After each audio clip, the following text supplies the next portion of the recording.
Monsieur le Président,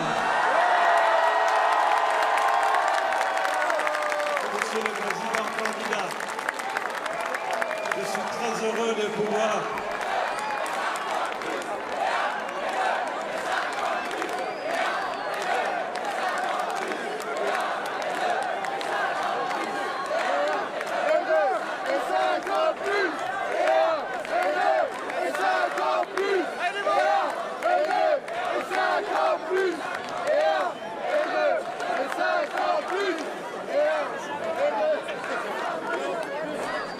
Monsieur le Président candidat, cher Emmanuel Macron, il me revient, en ma qualité d'ancien maire de Strasbourg, de vous accueillir ici, dans cette ville européenne, pour nous parler de l'Europe. Je suis très heureux de le faire et je dois dire que je voudrais vous remercier d'avoir choisi Strasbourg pour parler d'Europe. Chacun sait les débats qu'on a eus dans le passé, qu'on aura sans doute encore dans l'avenir, sur le rôle de Strasbourg, le rôle de Luxembourg, le rôle de Bruxelles dans la construction européenne. Vaste sujet, peut-être en parlerez-vous tout à l'heure. En tout cas, je voulais vous remercier d'avoir pris cette initiative et, comme vous le voyez, cette place du château qu'on a refaite il y a maintenant une dizaine d'années, elle était destinée à vous recevoir, en quelque sorte.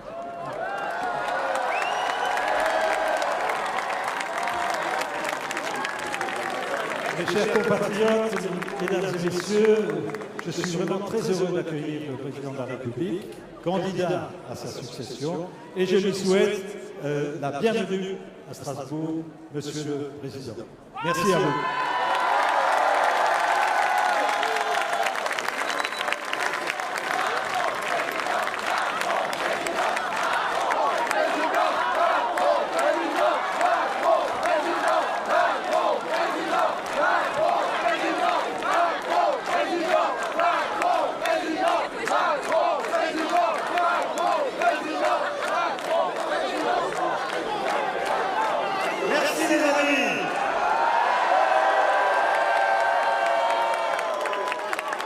Merci beaucoup d'être là et merci, cher Roland, pour ces quelques mots et l'accueil. Merci. Mais on n'oublie rien. On n'oublie rien. Et nous sommes dans le respect. Et dans le débat. Laissez ces messieurs-dames.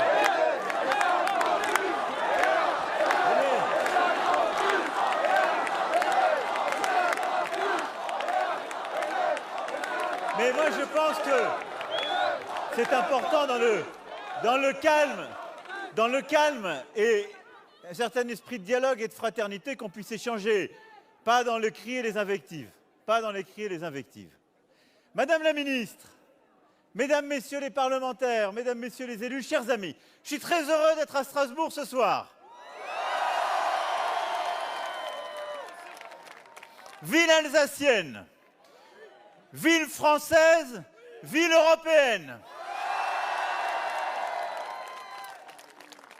Oui, Strasbourg est l'une des capitales de l'Europe, avec le Parlement européen, le Conseil de l'Europe. Et oui, ici, on sait aussi ce que quand l'histoire tourne mal, ces morsures signifient. Strasbourg, ville des droits de l'homme, qui accueille le siège de cette Cour européenne des droits de l'homme, que d'aucuns aujourd'hui voudraient quitter, comme vient de le faire la Russie. Ville de mon cœur, où je suis venu à 10 reprises durant les années passées. Et je me souviens avec beaucoup d'entre vous d'y être venu dans des moments de joie, dans des moments d'ambition européenne, dans des moments de douleur aussi, lors des attentats. Et je veux ici avoir une pensée émue pour toutes les victimes, les blessés, leurs familles, comme l'ensemble de celles et ceux qui se sont engagés lors des attentats.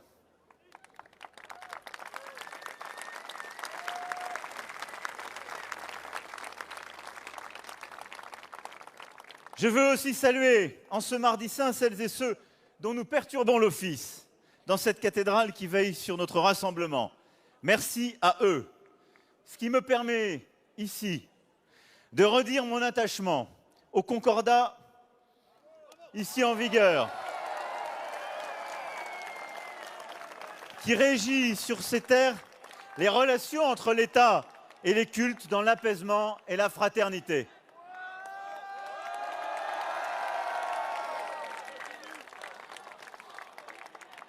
Ensuite, mais je vais, si vous voulez, je peux y revenir. Alors, non mais, je suis interpellé par des militants d'extrême gauche qui, s'ils veulent bien m'écouter, je vais leur répondre. Parce que, d'abord, l'ISF n'est pas dans ma poche. Mais la réforme fiscale qu'on a faite en début de quinquennat a permis de faire revenir de l'investissement, de recréer de la richesse. Et nous avons, ce faisant, par les réformes faites, permis de créer 1 million d'emplois nets et de créer des industries, des entreprises dans la région. Et donc, parce que je vois des voix qui s'élèvent, je suis très sensible aux voix sociales et à cette demande qu'il y a. Mais je vous le dis avec beaucoup de force et qui est la cohérence du projet que je porte. Il ne peut pas y avoir de politique sociale s'il n'y a pas de politique productive. On ne peut pas répartir des richesses qu'on ne produit pas.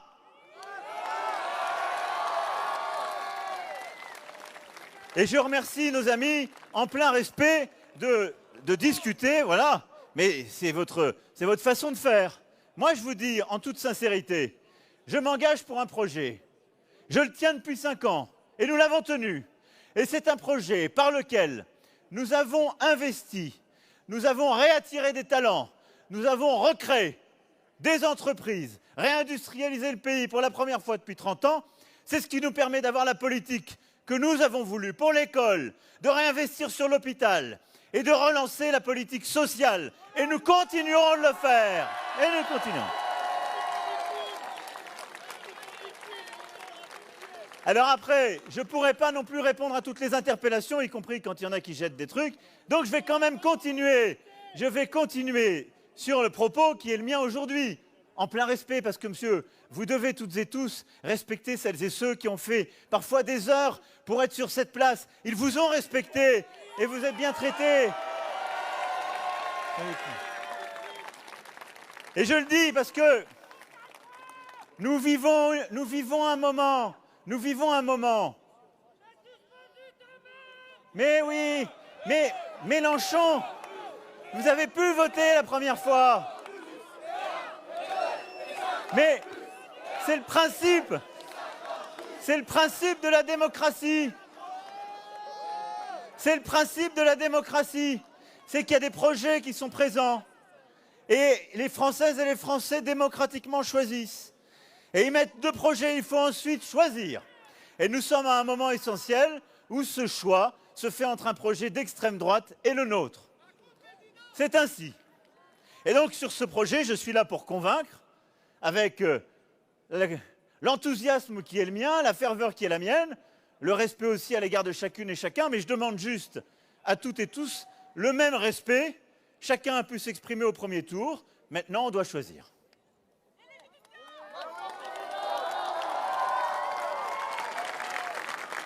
Ici, en Alsace, je le disais donc, je reste attaché au Concordat, mais je reste aussi attaché au droit local, qui sera préservé. J'entends tout et n'importe quoi sur ce sujet, je veux ici vous redire mon engagement. Et je veux aussi dire, je vois des Vosgiens qui sont là également, mais aux Alsaciens ici présents, que durant les 5 années qui viennent de s'écouler, ils ont su me trouver à leur côté. Nous avons ensemble bâti cette collectivité européenne d'Alsace qui ressemble à votre histoire et votre vocation.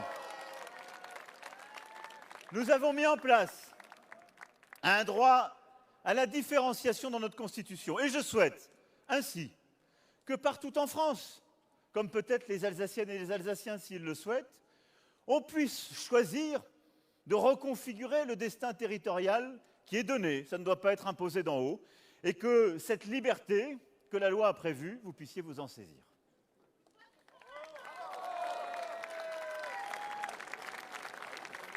Mais si je suis donc parmi vous, c'est pour parler d'Europe. Alors, je vois ici beaucoup de fidèles de la première heure, de convaincus, peut-être de gens qui nous ont rejoints, d'autres indécis.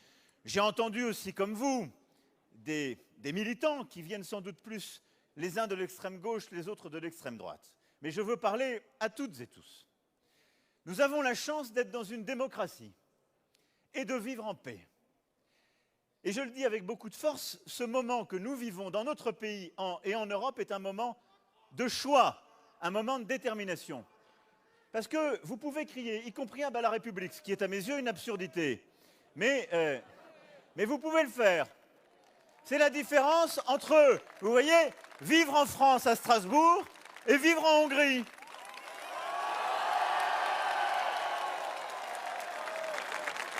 Alors, j'ai compris qu'il y avait des anarchistes. Bon, les anarchistes, je ne défends pas leur projet. Il y a des femmes et des hommes qui viennent de la gauche, de l'écologie, de la droite plus dure, peut-être de l'extrême droite. Je respecte chacune et chacun. Je veux ici vous parler avec les mots du cœur et de la conviction pour vous dire pourquoi cette élection est aussi un référendum sur l'Europe. Elle l'est. Parce que, entre le projet que je défends et celui de la candidate d'extrême droite, les choses sont claires. La candidate d'extrême droite propose un projet nationaliste, ce qui n'est pas le patriotisme. Ce projet nationaliste, et je le dis ici, à quelques mètres de là où François Mitterrand a prononcé ces mots, parmi les derniers de son dernier mandat, le nationalisme, c'est la guerre.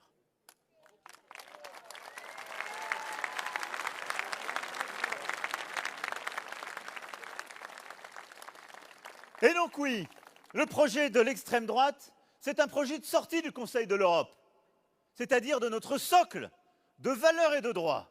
Sortir du Conseil de l'Europe, c'est sortir de l'Union européenne, puisqu'elle en est la constitution, le principe fondateur. C'est un projet où la candidate d'extrême droite nous expliquait hier qu'elle voulait sortir du marché européen de l'énergie. Qu'est-ce que ça veut dire? De manière très concrète.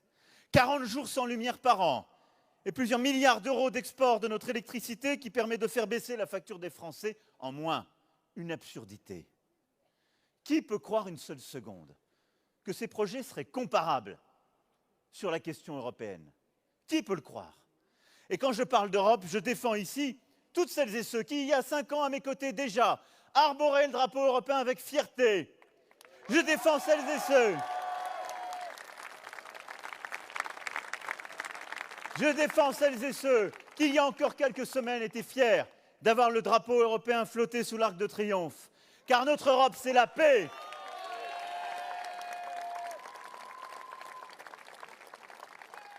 Alors l'Europe que je défends, que nous défendons, celle dont je suis venu vous parler ce soir, pour nous-mêmes, aujourd'hui et demain, c'est celle que nous avons en profondeur réformée durant ces dernières années. C'est un cadre de paix, de stabilité, de valeurs de démocratie et de liberté. C'est notre plus sûr atout pour nous, Français, aujourd'hui et demain. Alors, mes amis, l'Europe, c'est d'abord ce qui nous protège des crises et de la guerre. Et je voudrais commencer par là. Et merci de faire flotter ici le drapeau de l'Ukraine.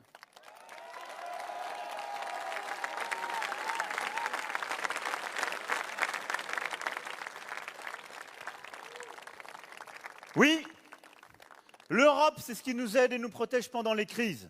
La pandémie, durant l'épidémie de Covid, l'Europe, dont la santé n'est pas la compétence, nous a aidés. En Européens, nous nous sommes battus pour préserver notre espace commun. Et surtout, en Européens, nous nous sommes battus pour innover, rechercher, produire des vaccins et les distribuer. Et je vous le dis ici avec beaucoup de force et de conviction, quand j'entends tous les projets de sortie de l'Europe ou de fracture. La France, durant les premiers mois, rappelez-vous, le début de l'année 2021, quand les vaccins arrivaient partout dans le monde, la France ne produisait pas sur son sol de vaccins. C'est parce que nous avons eu l'Europe et la solidarité européenne que nous avons pu avoir une libre circulation des vaccins produits, inventés chez nos voisins allemands. C'est en Européens ensuite que nous avons réussi à devenir le premier continent de production des vaccins. C'est l'Europe qui a été le seul continent qui n'a jamais mis de restrictions à l'exportation de ces vaccins. C'est l'Europe le continent qui a été le plus solidaire pour aider les pays les plus pauvres.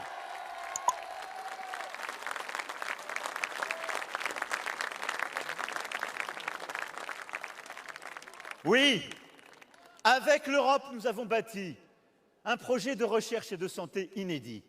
Et il a été bâti pendant la crise. Et nous devons en être fiers. Sans l'Europe, le fameux « quoi qu'il en coûte », que nous avons assumé pour notre pays, que je suis fier d'avoir porté en votre nom et à vos côtés, et qui me fait... Merci de dire... Et qui me fait un peu m'énerver quand j'entends certains dire qu'en France, il n'y a pas de politique sociale. Mais enfin, regardez ailleurs. Où a-t-on autant aidé les artistes, les commerçants, les artisans?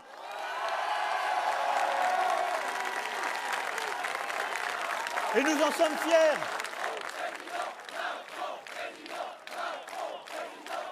Où a-t-on aidé autant nos étudiants pendant la crise? Avec les repas à 1 euro, avec le chèque-ci, avec l'accompagnement, nous qui pouvons nous enorgueillir, et je souhaite aller plus loin et le réformer, d'être un des pays au monde qui a le système de bourse le plus complet. C'est une réalité. Alors on pourrait céder au tout va mal, au tout est mal fait. Moi je ne m'y résous pas. Mais l'Europe nous a permis de le faire. Et ensemble, nous avons réussi à bâtir ce que tous les gouvernements de gauche jusqu'alors voulaient faire et n'avaient pas réussi à faire. Nous avons convaincu nos voisins allemands. Nous avons bâti en mai 2020.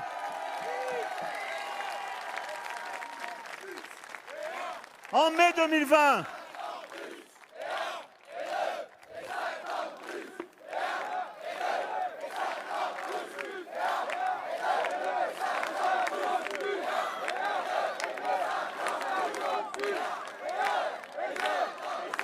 C'est parce que nous avions fait des réformes.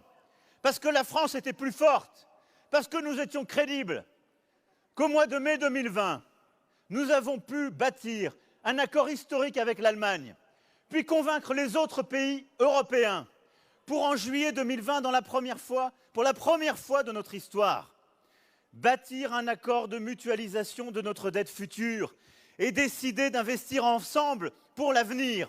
Ce rêve fou qui bloquait jusqu'alors, nous l'avons fait ensemble, en Européens.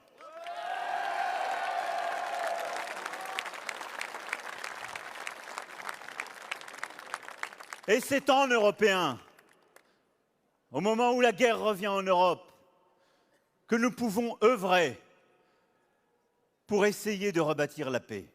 Comme vous, je pense ce soir à d'autres Européens, à moins de 1500 kilomètres d'ici. Imaginez-vous, l'Ukraine.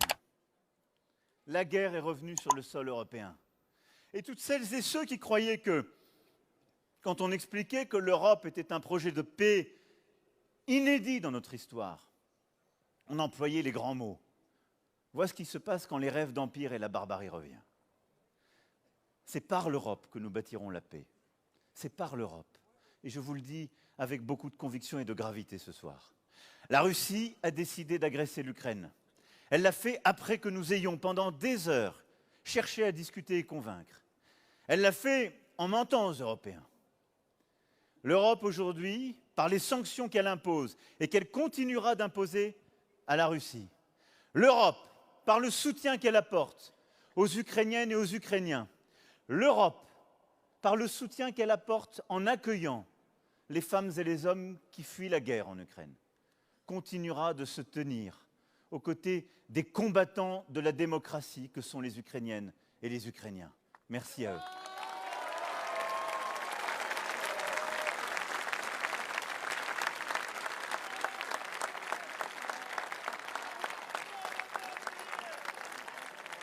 Et vous le voyez, notre Europe est là, dans les crises, qui nous rend plus forts, qui nous protège et nous permet de répondre, mais pas seulement. L'Europe est un trésor que nous avons patiemment bâti, mais qui va aussi nous permettre de répondre aux défis futurs. Le défi productif que j'évoquais. L'Europe doit redevenir un grand continent de production, de création, d'invention. C'est pourquoi nous avons décidé de lancer sous cette présidence française, durant ce semestre, et que je veux, en votre nom, dans les années qui viennent, si la confiance m'est accordée, continuer de me battre pour que l'Europe soit un continent de production technologique, industrielle. Pourquoi? Parce que nous avons besoin de bâtir sur notre continent les entreprises, les savoir-faire, la production qui enlèvera de la dépendance à l'égard des autres. Nous l'avons vécu, J'y viens, pas d'inquiétude. Nous l'avons vécu au moment de l'épidémie. Nous le voyons encore aujourd'hui. Lorsque nous ne produisons pas sur notre sol, pas simplement français, mais européen, ce qu'il faut pour nous nourrir, ce qu'il faut pour nous équiper, ce qu'il faut pour produire, ce qu'il faut pour avoir l'énergie, alors nous dépendons. Et alors, quand la guerre revient, la crise, que les frontières parfois se ferment, nous retrouvons la vulnérabilité. C'est par l'Europe que nous pouvons rebâtir notre indépendance, notre autonomie stratégique. Et ce que nous avons commencé à faire sur les médicaments en réattirant des entreprises sur le sol français, mais européen, pour produire ce qu'on avait laissé parfois partir très loin. Nous devons le faire pied à pied sur l'ensemble de nos secteurs industriels, sur la production d'énergie, sur les inventions et les innovations technologiques, sur les start-up d'aujourd'hui et de demain, pour ne pas laisser d'autres puissances décider pour nous demain. C'est essentiel. C'est une question de souveraineté européenne et française. Et c'est par l'Europe que nous le ferons.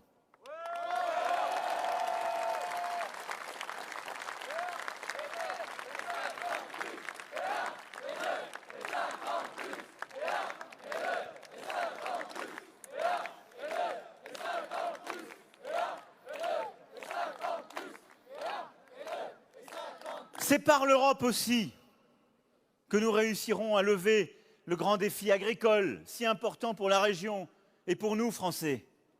Celui qui nous permettra de produire et de continuer à produire pour nous nourrir comme cela s'est fait pendant la crise, mais de le faire en réconciliant la production et le climat. Et pour ce faire, il faut des règles européennes, parce que si nous ne le faisons pas au niveau européen, nous ne pouvons pas demander à nos paysans de faire des changements. Parce qu'il se passera sinon ce qui s'est fait des années passées. C'est-à-dire qu'on leur met des contraintes, mais on importe ce qui est fait chez le voisin, à qui les contraintes identiques ne sont pas imposées. Parce que l'Europe est un marché uni, intégré. L'Europe agricole et l'Europe, justement, d'une production agricole respectueuse de la biodiversité et du climat est le seul espace pertinent. C'est donc au niveau européen que nous devons poursuivre cette transition et que nous devons accélérer les investissements pour répondre aux défis de la production et de l'environnement.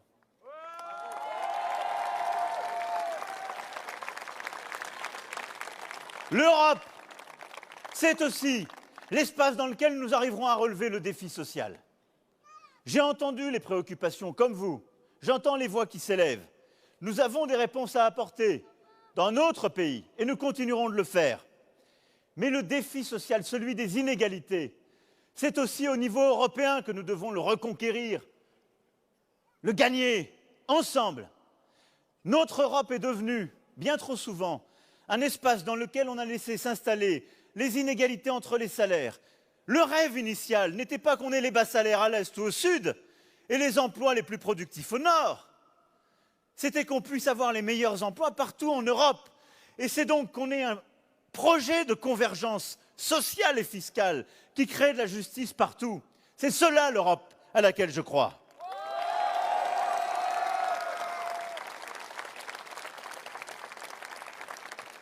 C'est pourquoi, dès le début de mon mandat, je me suis battu. Merci, ça m'a touché. Parce que lui, il a crié moins fort que d'autres, mais il a dit que j'étais très sympa.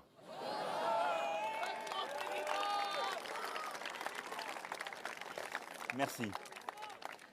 Mais dès le début de mon mandat, nous nous sommes battus contre une des inégalités les plus terribles sur le sol européen, celle des travailleurs détachés. Et nous avons réussi à mieux encadrer les choses, à permettre d'éviter cette concurrence déloyale et à mieux protéger aussi les salariés de nombreux pays européens qui travaillaient à bas coût. L'Europe est l'espace où nous pouvons construire cette plus grande égalité. C'est pourquoi, sous présidence française, nous sommes en train de faire aboutir 2 textes fondamentaux. Le premier, celui qui va nous permettre, désormais c'est fait, de bâtir un salaire minimum européen qui n'existait pas jusqu'alors, grâce aux syndicats partout en Europe, parce qu'on a réussi à convaincre d'autres pays. C'est chose faite. Et il permettra la convergence sociale entre les pays. La deuxième chose, c'est le combat pour l'égalité entre les femmes et les hommes. Depuis 10 ans, une directive tant attendue était bloquée, laquelle permet justement une plus grande égalité dans les entreprises. Eh bien, c'est par l'accord. Je ne vous entends pas. Alors, ça, on le fait en franco-français, on va continuer. Je ne peux pas traiter de tous les sujets sur interpellation. On pourra en reparler après. Là, je vous parle de l'égalité parce que c'est le sujet européen. Les sujets de justice, ils sont en France. Et sur ce sujet de l'égalité femmes-hommes, sur les sujets de l'égalité femmes-hommes, un texte était bloqué depuis 10 ans. Nous sommes en train de le faire aboutir. Nous aurons enfin cette directive qui permet de bâtir l'égalité femmes-hommes dans les grandes entreprises européennes et d'avancer sur ce sujet.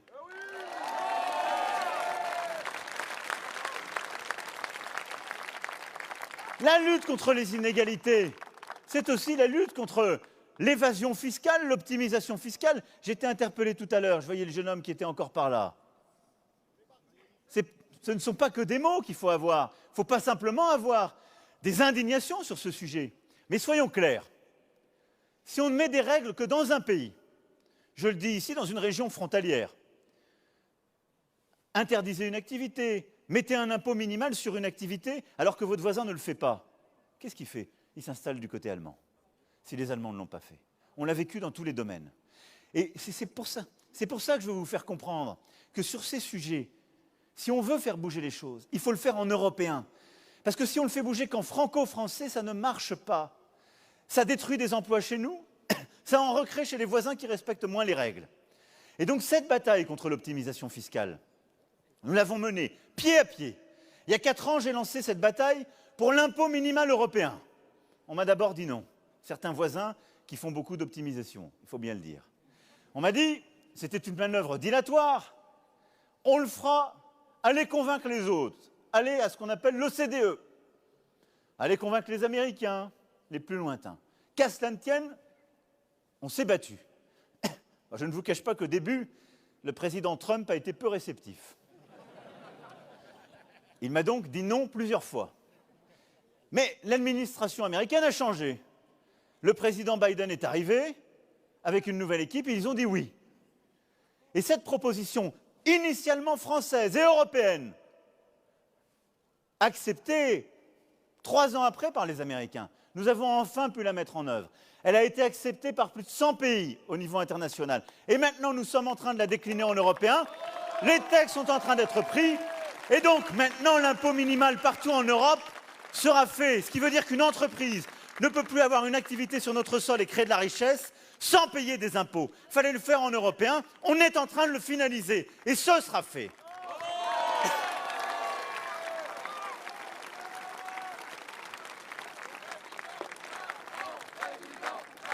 Mais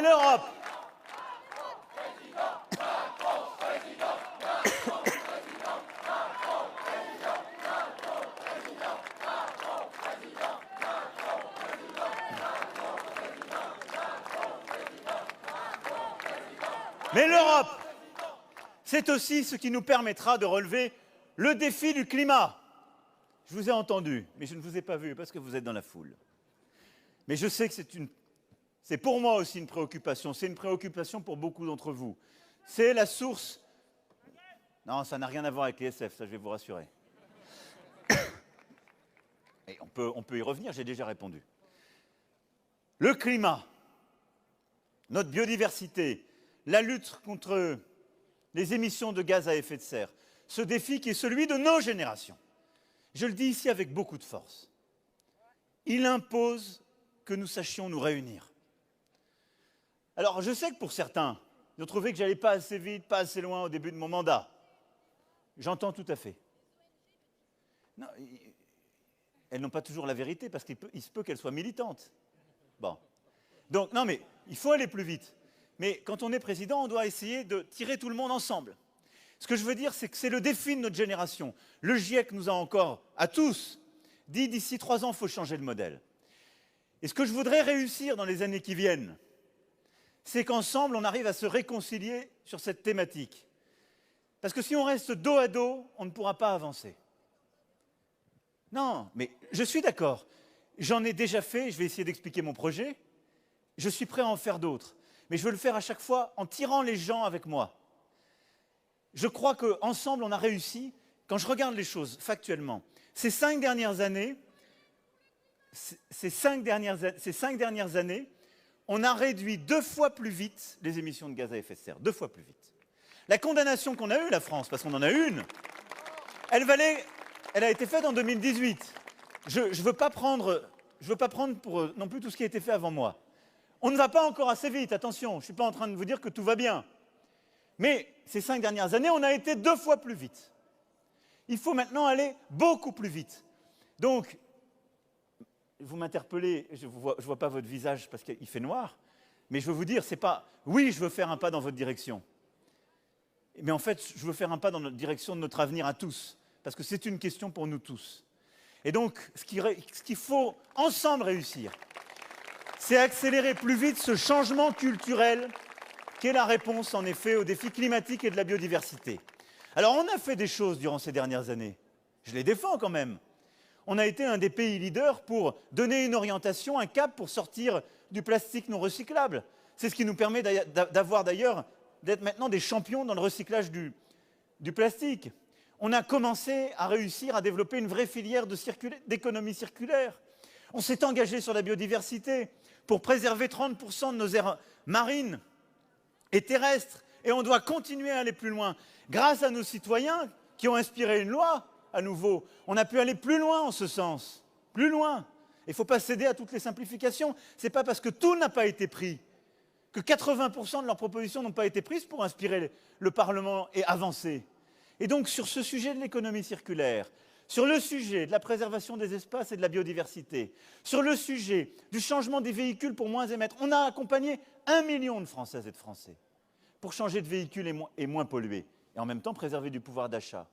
Pour nos agriculteurs, on a investi pour qu'ils réduisent leurs pesticides et les intrants, en leur proposant des solutions, pas des invectives. On a ensemble rénové, sur l'année 2021, 650 000 logements qui ainsi consomment moins, du coup émettent moins, ce qui réduit aussi les problèmes de pouvoir d'achat. C'est ce que je veux pouvoir intensifier beaucoup plus fort dans les années qui viennent.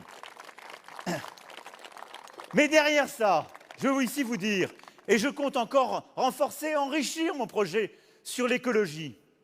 Mais avec la rénovation thermique des bâtiments, avec la conversion des véhicules, en mettant en place des filières industrielles en matière écologique, en allant plus vite, en planifiant cette transition, en ayant la possibilité de produire tout à la fois plus de renouvelables, une stratégie sur le nucléaire, dont nous avons aussi besoin pour nous passer des hydrocarbures, justement venant de l'Est, et une stratégie de sobriété énergétique, nous pouvons avancer. Et je le dis avec beaucoup de force.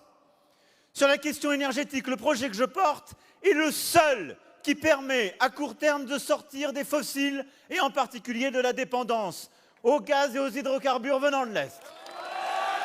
Le seul. Et pour une raison simple, parce que vous ne pouvez pas, parce que les projets qui disaient on va sortir en totalité du nucléaire, ça n'est pas vrai que vous pouvez substituer à des sources d'électricité non intermittentes de l'intermittent. Ça n'est pas vrai. Et donc ce sont des projets qui impliquaient, si on fermait le nucléaire, de faire revenir des fossiles, comme l'Allemagne a dû le faire d'ailleurs. Et donc il nous faut maintenir notre capacité nucléaire et la développer. Mais en même temps, nous devons accélérer la production de renouvelables, beaucoup plus. Sobriété, planification sur le renouvelable et le nucléaire, c'est la clé pour ne plus dépendre et pour ne plus avoir besoin des hydrocarbures.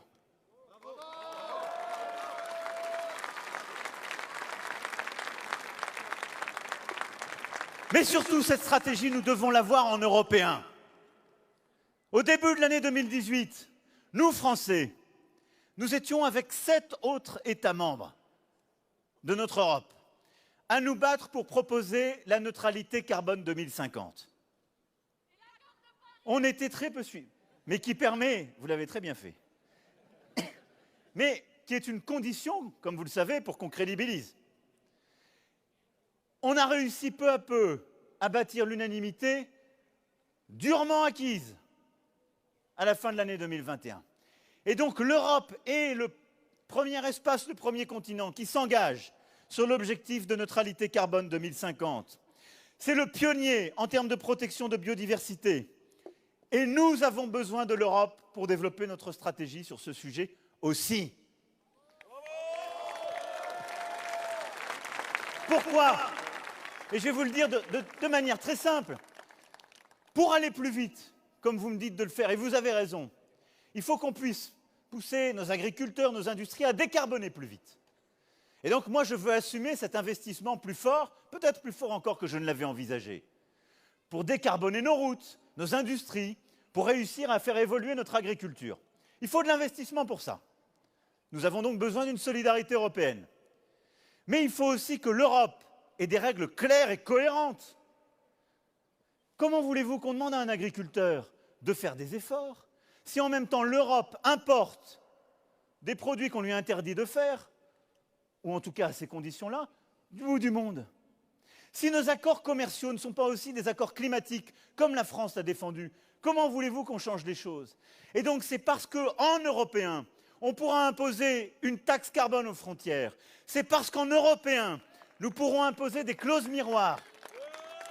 C'est parce qu'en Européen, nous pourrons mettre ce que j'ai défendu pour refuser le Mercosur, une clause climatique et tenant en compte la lutte contre la déforestation, que nous pourrons réussir la bataille pour le climat et la biodiversité.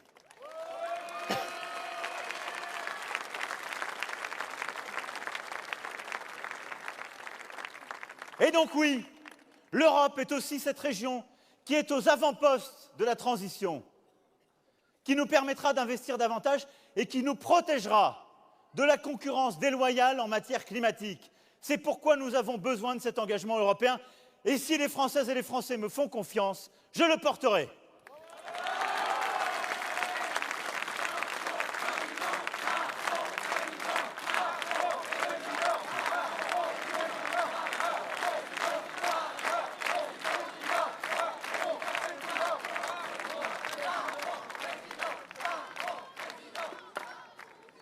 Et puis, mes amis, l'Europe, c'est un espace de paix, de culture et de valeurs. Cet espace-là, je le disais tout à l'heure, est un trésor. Mais il est menacé. Il est menacé chez nous. Et c'est l'un des sujets du débat que nous avons aujourd'hui. Quand l'extrême droite propose de sortir du Conseil de l'Europe, c'est sortir de nos valeurs. Quand l'extrême droite se met à dire « je choisis les journalistes qui viennent ou qui ne viennent pas », elle fait ce qu'on fait, ne sifflez personne. La bienveillance et le respect nous caractérisent.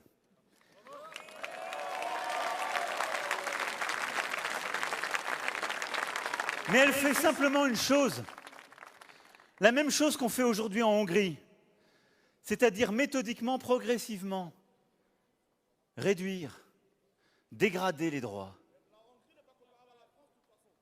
Non, heureusement, parce qu'on s'est battu. Mais je vous dis aujourd'hui, le choix que vous aurez le 24 avril, c'est le choix entre l'extrême droite et votre serviteur. Et aujourd'hui, mais si le 24 avril, vous choisissez l'extrême droite, non, j'ai compris que vous me défendiez, mais c'était pour deux. Mais ce que je veux dire, c'est qu'aujourd'hui, l'extrême droite française est l'allié du parti qui est au pouvoir en Hongrie. Et donc, ce qu'elle veut faire, c'est ce qu'on voit en Hongrie. Et donc, nous, on veut lutter contre.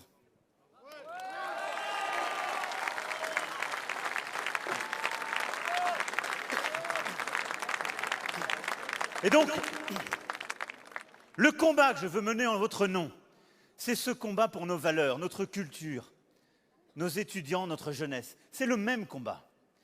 Vous savez, notre Europe, on parlait de l'Ukraine à l'instant, qui est toujours dans nos cœurs. Mais notre Europe, depuis des millénaires, ne vivait que les guerres. Notre Europe, elle a été structurée par ces guerres civiles. et le territoire d'où nous parlons aujourd'hui en a été marqué à travers les siècles. L'Europe a manqué tant de fois de s'effondrer à cause de ces guerres fratricides entre les nationalismes. Nous avons, grâce à l'Union européenne et à ce rêve européen, réussi quelque chose qui n'avait jamais existé dans notre histoire. Un projet de paix qui fonctionne sur le respect entre les uns et les autres, sur le fait que la langue de l'Europe n'est ni l'anglais, ni le français, ni l'allemand. C'est la traduction, comme disait Umberto Eco. C'est une langue qui fait que de l'un en l'autre, nous respectons toutes les langues et nous les apprenons toutes. Et c'est le fait que la capitale de l'Europe n'est pas Bruxelles, c'est aussi Strasbourg, mais que l'Europe a 27 capitales.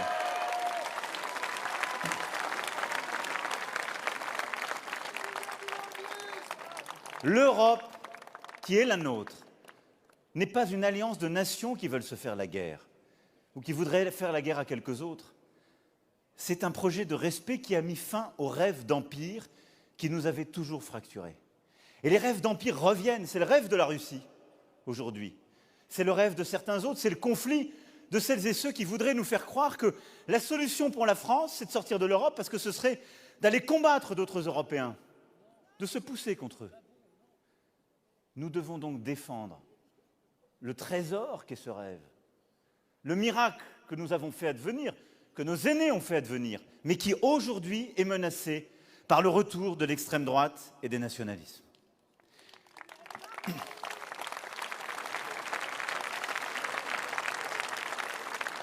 Pour cela, mes amis, je veux défendre avec force le Conseil de l'Europe, notre Cour européenne des droits de l'homme, celles et ceux qui portent nos valeurs, parce qu'ils permettent à chaque citoyen en Europe de défendre ses droits, même quand l'État ne les lui reconnaît pas. Et ça, c'est un trésor. C'est pour ça que la Russie veut le quitter. Ce qui veut dire que chacun d'entre vous, si vous considérez que les droits qui sont dans notre charte ne sont pas respectés par le gouvernement, vous pouvez aller devant cette cour et faire condamner le gouvernement. C'est un trésor. Et il faut le préserver et se battre pour. Ça veut dire que nous devons continuer de nous battre pour le projet des universités européennes que nous avons fait advenir, promesse de la Sorbonne, maintenant réalité. Nous les avons ensemble fait advenir, elles sont là pour notre jeunesse.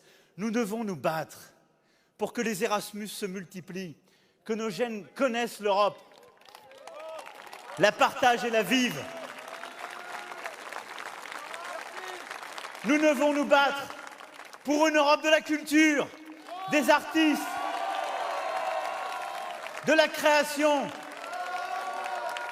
cette Europe des historiens, des artistes.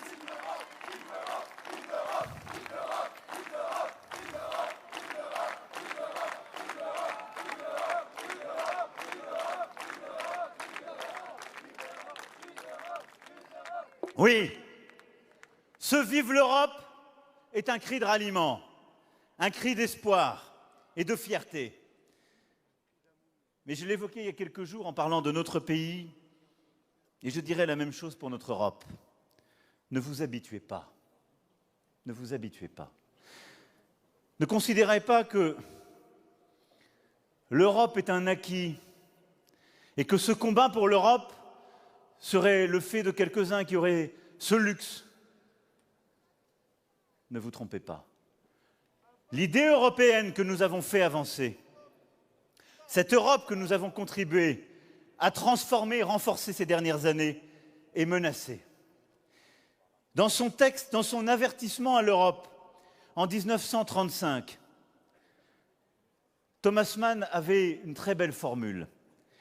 Il disait que l'humanisme avait besoin de militants. Notre Europe est un projet humaniste. Et ce projet humaniste a besoin de militants. Nous pouvons avoir des désaccords, quelquefois des différences. Mais le projet européen qui est le nôtre aujourd'hui, nous devons le défendre comme des militants de l'espérance, comme des militants de l'humanisme, comme des militants de l'avenir. Ne vous habituez pas et ne laissez pas s'installer, ni en France ni ailleurs, des projets qui, sans le dire ou en le disant, proposent de sortir de l'Europe, la foule aux pieds, la fragilisent. Ce qu'il nous faut ensemble, c'est d'être à nouveau ces militants de l'humanisme, ces militants de l'Europe, ces militants de l'espérance. Pour aujourd'hui et pour demain. Voilà, mes amis, ce que j'étais venu vous dire à Strasbourg ce soir.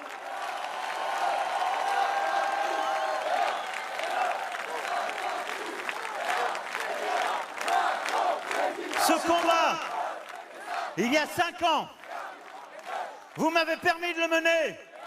Durant 5 ans, je n'ai ménagé ni mon temps ni mon énergie pour la faire avancer, cette Europe. Alors nous continuerons ensemble, nous nous battrons. Alors oui, vive Strasbourg, vive l'Europe, vive la République et vive la France.